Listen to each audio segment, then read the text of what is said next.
Ketika Rasulullah memasuki kota Madinah, unta yang beliau tunggangi bersimpuh di depan rumah Bani Malik bin Najjar.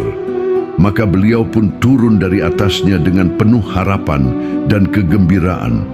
Salah seorang muslim tampil dengan wajah berseri-seri karena kegembiraan yang membuncah. Maju lalu membawa barang muatan dan memasukkannya, kemudian mempersilakan Rasulullah masuk ke dalam rumahnya. Nabi SAW pun mengikuti sang pemilik rumah. Siapakah orang beruntung yang dipilih sebagai tempat persinggahan Rasulullah dalam hijrahnya ke Madinah ini, di saat semua masyarakat mengharapkan Nabi mampir dan singgah di rumah-rumah mereka? Dialah Khalid bin Zaid, cucu Malik bin Najjar, atau yang lebih kita kenal dengan Abu Ayyub Al-Ansyari radhiyallahu anhu. Pertemuan ini bukanlah yang pertama kalinya. Sebelumnya, sewaktu utusan Madinah pergi ke Makkah untuk berbaiat dalam baiat Aqabah kedua, Abu Ayyub Al-Ansyari termasuk di antara 70 orang mukmin yang mengulurkan tangan kanan mereka ke tangan kanan Rasulullah, serta menjabatnya dengan kuat, berjanji setia dan siap menjadi pembelaan.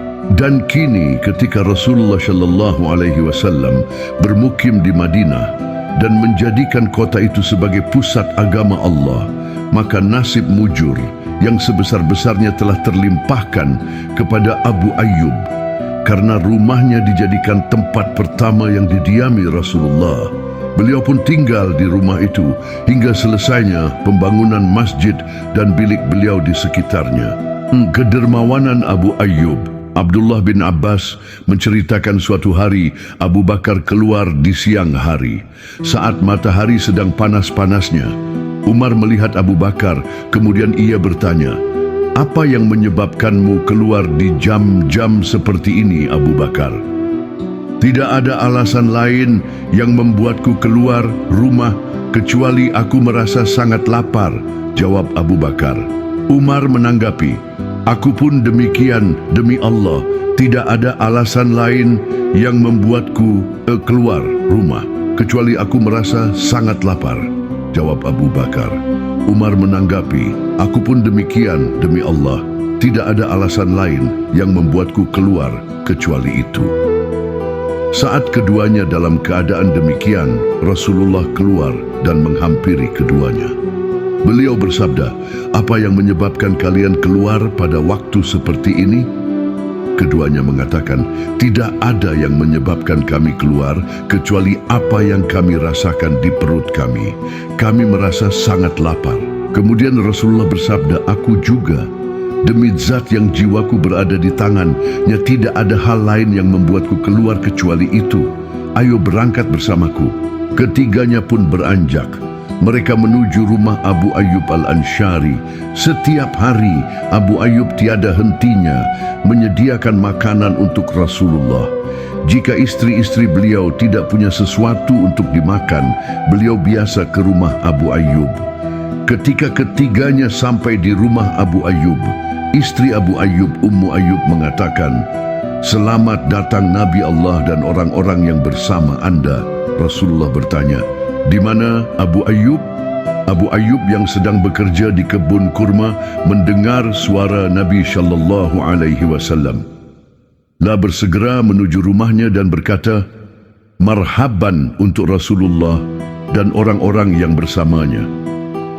Abu Ayyub berkata, "Wahai Rasulullah, waktu ini bukanlah waktu kebiasaan Anda datang ke sini." "Benar," jawab Rasulullah. Abu Ayyub segera memetikkan beberapa tangkai kurma kering, kurma basah, dan kurma muda, kemudian menawarkannya kepada Rasulullah. "Rasulullah, makanlah ini. Aku juga akan menyembelihkan hewanmu," kata Abu Ayyub. "Kalau kamu mau menyembelih, jangan sembelih yang memiliki susu," kata Rasulullah. Abu Ayyub kemudian menghidangkan masakannya. Rasulullah mengambil sebagian daging dan meletakkannya pada roti. Kemudian dia meminta Abu Ayyub, "Wahai Abu Ayyub, tolong antarkan ini untuk Fatimah, karena telah lama ia tidak makan yang seperti ini." Setelah kenyang, Nabi SAW bersabda, "Roti, daging, kurma kering, kurma basal, dan kurma muda. Beliau menitikkan air mata, kemudian bersabda, demi zat yang jiwaku di tangannya, ini adalah kenikmatan yang nanti akan ditanyakan di hari berhenti. Rasulullah Shallallahu Alaihi Wasallam dikenal sebagai orang yang selalu menolong kebaikan orang lain. Usai menyantap jamuan itu, Rasulullah berkata kepada Abu Ayyub, temuilah aku besok. Keesokan harinya, beliau memberikan seorang anak perempuan untuk membantu-bantu di rumah Abu Ayyub. Berbuatlah baiklah kepadamu. Pesan Rasulullah kepada Abu Ayyub. Abu Ayyub kembali ke rumahnya, menemui istrinya dengan membawa budak perempuan itu. Anak perempuan ini diberikan Rasulullah untuk kita. Beliau mewasiatkan agar kita berbuat baik dan memuliakannya. Istrinya bertanya, kebaikan apa yang akan kamu lakukan untuk menunaikan wasiat Rasulullah itu? Yang paling utama adalah memerdekakannya dengan mengharapkan pahala dari Allah, kata Abu Ayyub. Demikian kehidupan sehari-hari Abu Ayyub Al-Ansyari. Lalu, bagaimana keadaannya dalam kondisi perang? Sejak orang-orang Quraisy bermaksud jahat terhadap Islam dan berencana menyerang Madinah, sejak itu pula Abu Ayyub mengalihkan aktivitasnya dengan berjihad di jalan Allah. Lah ikut terlibat dalam perang Badar, Uhud dan Khandaq. Pendek kata, hampir di tiap medan tempur ia tampil sebagai pahlawan yang siap mengorbankan nyawa dan harta bendanya.